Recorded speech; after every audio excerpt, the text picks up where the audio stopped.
We know that the U.S. Military has ordered a strike on the Kharg island, and it has huge impact for Iranian economy. Because this Kharg island is belonging to Iran, it almost looks after the 90% of the oil exports that Iran does around the globe with its regional and international partners, Russia and China. The United States military has attacked some of the architecture and the infrastructure of this island as well. I want to begin with Norman Floyd Barnes. What are the updates that you have for us from Washington? What is the latest that you're seeing? Norman. Greetings. Good early morning from Washington, D.C. Sunday here. Very interesting events has been occurring in the last 3 or 4 days. As you mentioned, Carg Island has been attacked by the U.S. military. They have, as they describe, had precision attacks on military structures infrastructure on the island and not the oil industry facilities there. As you know, Kharg Island is the key point for the Iranian oil transports. They Right. are currently providing oil. They have tankers there. They have containers there, and they have been transporting oil from there to China and other parts of the world regarding this through the strait. The military, U.S. military, has acknowledged that they have attacked the military structures, but not the oil facilities. But if situations continue, they will attack them too, which would cause a major problem. Iran responded to that by stating that because of their military attacks, they are now targeting U.S. military sites where they believe these attacks came from in the UAE. So they are telling the UAE to prepare all the port cities, all the port areas, tell the people to leave the area because they are about to be ready to be attacked. So this back and forth battle between these countries is creating a almost like a soap opera type of environment where I'm going to hit you here, I'm going to hit you there, but I'm not going to hit the people. So tell the people to leave because we're going to destroy the building. So it's a I don't know, a real war. I don't think it's a real, it doesn't appear to be like a real war, but it basically you hit me and I hit you, and we'll keep this thing going on, but we don't want to hurt the people. Well, unfortunately, people are dying. We had some military people. We had six more military servicemen um Right. crash in Iraq, and their bodies being recovered. But even though it's not a military direct confrontation, it's part of a military operation. So we have more people dying, more people going home. The investigation on this continue, but this is a wartime situation. So people can die, slip and fall on a piece of soap on a ship in the battlefield. It's still a wartime situation. So we are now looking at another week going into this. And the United States government, Trump administration has acknowledged by requesting other countries to bring their fleets in to help escort the oil through the area. So basically, what he's saying is that we can't do this alone. So we need the help and the involvement of other countries.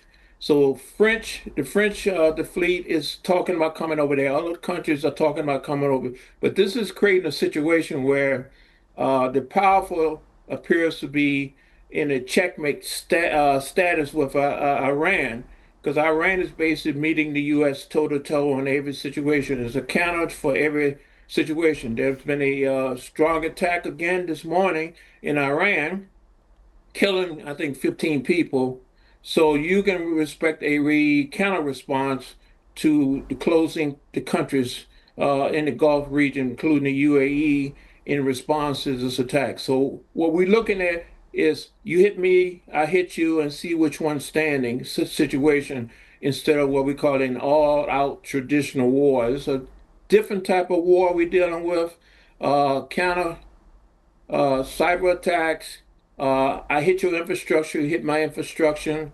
they're trying to not involve a lot of people, killing a lot of people. That's the U.S. side. On the opposite side, we have a situation with Israel, which is more of a barbaric type of situation, the same situation with Gaza. The people ask the question today, what happened to Gaza? Since we come to Iran, what happened to Gaza? Well, what's happened is the same tactic used in Gaza is being used in Lebanon. And they are stating that the Israeli style is going to be the same way in Iran. So basically, we're looking at a lot of loss of life to the public, a lot of destruction of the infrastructure. They're putting military boots on the ground in Lebanon, and now we're looking at another Gaza 2.0 in southern Right. Lebanon. Thousands of people are dying. Of course. So Very. that's what's going on right now. The Middle East is stirring up a lot of stuff, and the trade and commerce markets of the world are now responding to this by inflation, higher rates, and they're looking at other options outside of that region. They're now looking at a land option, drilling a canal, train convoy across that area to avoid the strait. Yes, on that matter, it came to my attention. As I'm hearing y'all discussion, we're talking about the Iranian response. Break nevo na. We must note back when China had their grand parade of their military, you notice there was something stated, and I'm seeing this again, and we know that Iran is being backed by China. China Right. philosophy is mentioned in terms of military. They mentioned it was a statement stated, and I'm going to come back to this. In terms of conflict, and they talking about the U.S. and dealing with the U.S. And they stated, one of the ministers stated that we would never be take the first strike. So I'm paraphrasing this basic. We would never be the aggressor, take the first strike, but we were ensured that you would not get a second opportunity to strike. So let's look at this situation. I'm putting these things together, and I'm seeing Iran response is similar to that. Basically, they're stating that, hey, we're not the aggressor, we're the victims here. But we're going to do things to ensure that you will not have a second opportunity to do that. So what we're seeing right now in their response is, okay, you hit me with bombs, you destroy my infrastructure, you destroy my banks, you destroy whatever. I'm going to respond in a manner which is going to hurt you more deeply, more long term, strategically, financially, areas that hurt you. Instead of, I'm not going, you hit me in the face, I'm not going to hit you in the face. I'm going to take your whole body and take the whole situation so you will not have the opportunity to do that. So this as much as is response is being taken on similar to what the Chinese are saying. So I'm saying that the Chinese is strongly with their strategy in terms of their military response. They are being coached and supported by the Chinese. And I'm seeing this strategy is being very effective in terms of the response. You notice the counter response is always into the infrastructure, not the military. We're hitting the military, the infrastructure, and the people. We're hitting you financially, and excuse me, in a manner which is have a more long-term effect on you versus tit to tat. You hit me and I hit you in the face. I'm gonna take care of your infrastructure and your financial way and your trade and your future while you hit me in the face. Of course. So I interesting fact that I'm seeing that this is a pattern that's developing in response to that, and frankly, it's been quite effective, and it's bringing a lot of attention, and it's basically equating a real problem for the U.S. in terms of their response because they don't have a counter for this. We've heard Pete Hegseth, Secretary of Defense of War, if you would like to call it. He has stated that the Iranians are hiding like rats. These comments were made on social media as well as medias from the United States of America. Well, as I just drew a conclusion that even the Chief Justice was out on the street with the people of Iran, who is still being bombed in various locations around the nation. What is your final statements regarding this? Because It has been 15 days. This month has been known worldwide as the start of the war. It has caused ripples over here in South Asia as well.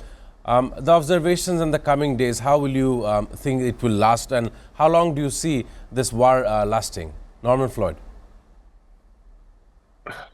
Very difficult question, very difficult answer. I'm reflecting back on the battle for Britain. As you remember back in, if you we recall history, uh, Britain and London took a lot of bombardment from Germany. People lived in tunnels, people lived in the subway, but Churchill was still out there talking, but people was banned from the streets and they was taking severe bombardment. I see the same thing going on with Iran. They're taking tremendous casualties, a lot of people dying. Basically, they living underground. Uh, Other countries are now banning people from coming out sending stuff. The same thing in the UAE. They now have arrested and fined people for sending information out. So it's a media blackout that's developing around the world. Iran, UAE, Israel, they are not putting this stuff out there, what the real numbers are going on. But this battle, this bombardment is having superficial infrastructure results. But the people are now being put underground, and in some cases they're trying to be avoided from being in the news. What's going on? What's really going on? So right now, this is a battle between the governments on who has the strong will. I don't see this situation concluding anytime soon until President Trump and his administration decide, hey, we don't want to stay in this situation and we need an exit plan. Right. Iran mentioned terms, 3 points that they want to see happen with staying. But the issue is Israel. Israel wants a fight. They're walking around like a hammer looking for nails to hit. They want to hit, hit, hit, hit, hit, without any regards. They have this, I don't know, this thing about fighting and killing that they must do. They must have. They want to destroy. But the problem is, at the process of destroying other people, they are destroying themselves too. So their credibility, Right. the infrastructure, and they hoping the United States is going to help them rebuild the infrastructure. But the problem is the United States is being hit too. We have terrorist attack. I can tell you this Friday we had in my state of Virginia, we had 6 to 7 universities have bomb threats in the state of Virginia. There's been Right. terrorist attacks in Old Dominion University, in Chicago, at the synagogue. These things are happening. They talk about sleeper cells coming up. So the situation here is going to be a situation where internally, while we are fighting and bombing over there, we are having issues here in the United States trying to counter these type of cyber attacks, these type of counterattacks by supposedly outside influences in our country. But we have no money, we have no staffing, the budget's being cut, and at the same time we're spending billions and trillions of dollars trying to fight a war to support Israel, and we don't have a purpose, and more importantly, we don't see an exit plan. So Of this is course. not working well, and we have a upcoming midterm, but I don't think we're gonna be Right. something will have to happen between now and the midterm. I don't think this is something that's sustainable. I don't think the people, the military, the Pentagon doesn't have the will to basically counter, because right now we're fighting and we're just responding back and forth with no end. We're destroying things, but what are we really doing? We're destroying structures and things that can be rebuilt, but the issue, the problem is not being resolved or being addressed. Of So course. I would if like to we keep thank. on with this, we got a long term coming. We got a long time going on this tit to tat thing because this thing will go on. Remember, this country's been prepared, Iran been preparing for this 20 some years for this situation. Accurate, Every accurate single point is a observations. strategic move based on the plan.